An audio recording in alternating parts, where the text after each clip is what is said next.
Qu'est-ce que c'est que ça? On a bien eu un tract ici, m'excuse, mais... Contre Bougedra, l'écrivain. Il a dit celui qui tue, qui exécute M. Bougedra, gagnera un repas ce soir avec le prophète. Ah. Parfois on est gêné de parler de ces choses-là parce que c'est tellement gros. Ça, ce sont des choses qu'il faut étudier dans des instances sérieuses pour bien mettre les choses à plat. C'est pas la peine d'en parler trop sur le plan public parce que c'est tellement regrettable.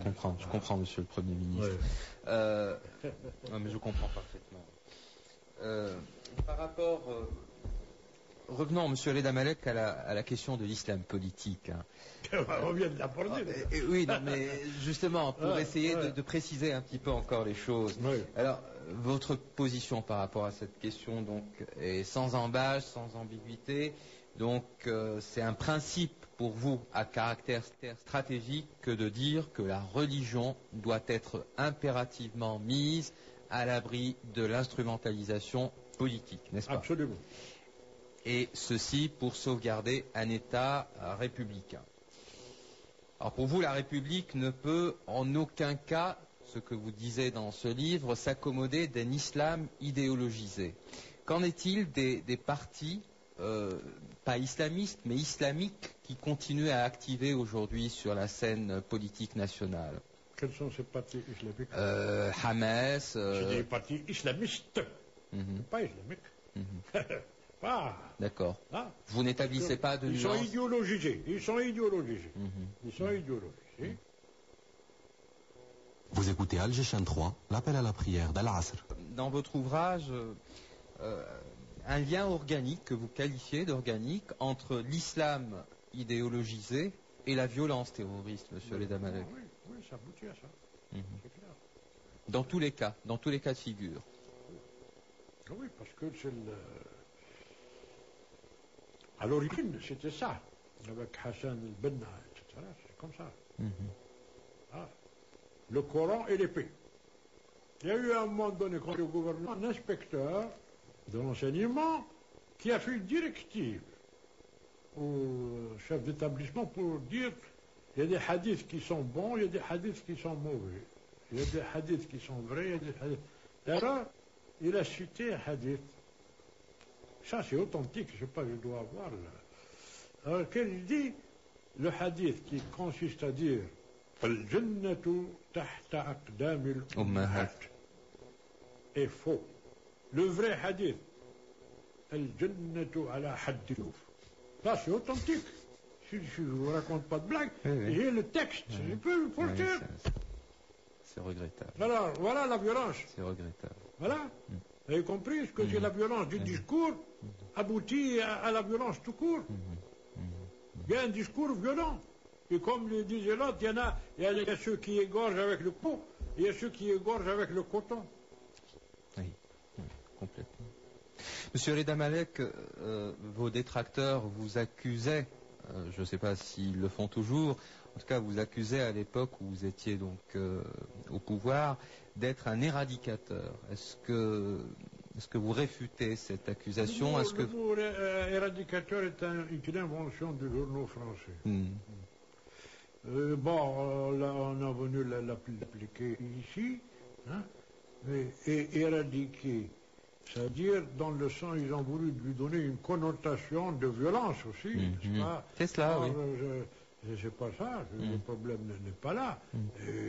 Si le mot éradicateur signifie arracher à la racine un mal, oui. Les idéologies totalitaires. Oui, mais pas dans le sens péjoratif qu'on a voulu donner à ce terme. Non.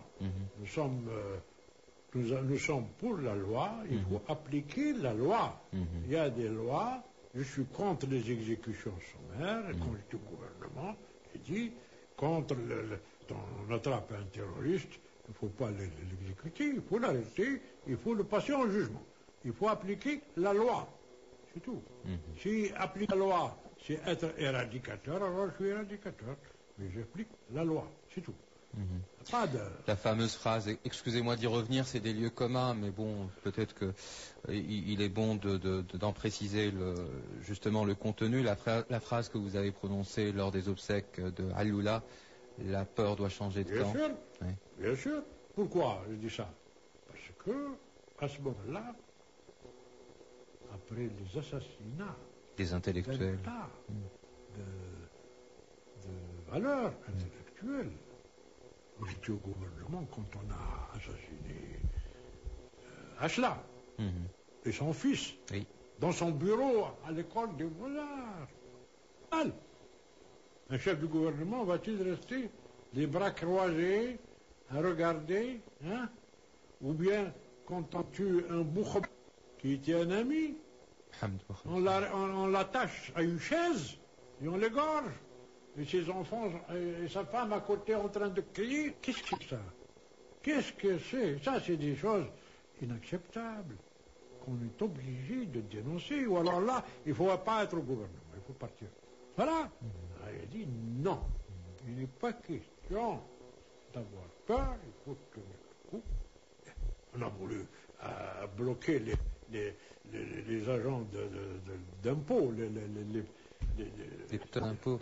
d'impôts, fermer les bureaux et rentrer chez eux. Bloquer le pays, quoi. Je dis, celui qui applique ça, sera révoqué immédiatement. Un grand merci, monsieur Leda Malek, de nous avoir accueillis chez vous pour cet important entretien concernant la Révolution. Entretien dont la sève est tirée de votre livre Guerre de libération et révolution démocratique paru aux éditions Casbah. C'est vrai que c'est un volumineux ouvrage de 760 pages, mais qui se lit avec avidité, tant il fourmille de détails et de renseignements de première importance concernant le passé de notre pays, son présent, mais aussi la vision que vous portez sur son avenir. C'est un livre dédié à la jeunesse algérienne que je souhaite ardemment nombreuse à lire. Monsieur Leda Malek, nous nous retrouvons dans quelques semaines pour parler d'un autre sujet de grand intérêt. Vu que vous en avez été le grand acteur, il s'agira de la diplomatie algérienne. Un grand merci à vous encore une fois. C'était Libre Cours, chers amis auditeurs.